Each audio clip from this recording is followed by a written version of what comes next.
তো ফাত্তাহু এটা মজারে, এটা বর্তমান ভবিষ্যৎ, প্রেজেন্ট ফিউচার। বাবের বহুবচন আবওয়াব। আল্লাহ বলেন দরজা আমি একটা দিতে পারতাম, আবওয়াব দিয়েছি বহুবচন।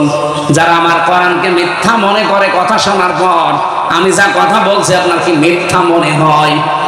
বলেন বলেন, সন্দেহ লাগে?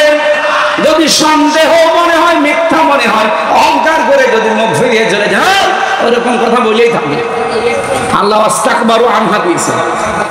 আপনার জন্য প্রথম শাস্তি, আকাশের সব দরজা আপনার জন্য আজকে থেকে বন্ধ, একটাও খুলবেন আল্লাহ। আকাশের দরজা না খুললে আপনার আমল উঠবে কি করে?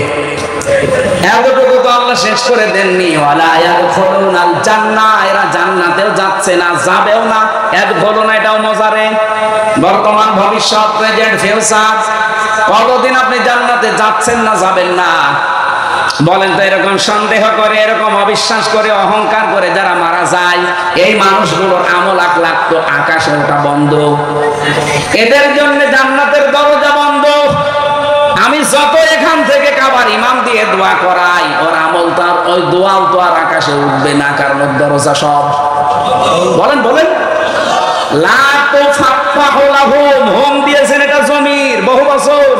এরকম চরিত্র যাদেরই হবে, আল্লাহ রসুলের কোন কথা শোনার পরে শুধু সন্দেহ না, অবিশ্বাস না, শুধু সন্দেহ যদি করে, আল্লাহ বলেন আকাশের দরজা শুধু বন্ধ করবো তা না।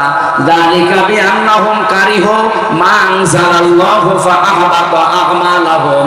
সূরা মুহাম্মদের 9 নম্বর আয়াতে আছে, 26 নম্বর ধারা 6 নম্বর পৃষ্ঠার 12 নম্বর লাইনে আল্লাহ বলেন, যারা আমার নাযিলকৃত কোনো কথা অবিশ্বাস দূরের কথা, কেউ যদি এরকম মন খারাপ করে, মন খারাপ যদি করে, কারিহু, আল্লাহ বলেন ফাআহবাতা আমালাহুম, ওর জীবনের যত ভালো ভালো কাজ ছিল সব আমি নষ্ট করে দেব, একটাও রাখবো না। এই জন্য আমলের বহুবচনে আমাল দিয়েছেন।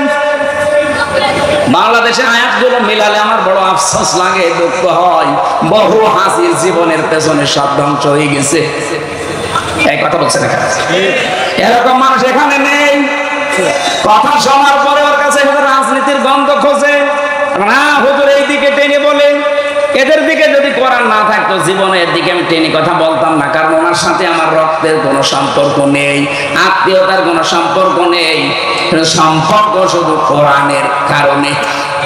কথা বলেন না কেন? আজিল্লাতিন আলাল মুমিনিনা ইজ্জাতিন আলাল কাফিরিন, তারা মুমিনদের প্রতি হবে দয়ার ধর, কাফেরদের প্রতি হবে কঠোর। কুষ্টিয়া আমার বাড়ি, আপনার বাড়ি খুলনা 165 কিলোমিটার এখান থেকে। আপনার সাথে আমার ভালোবাসা মহব্বত শুধু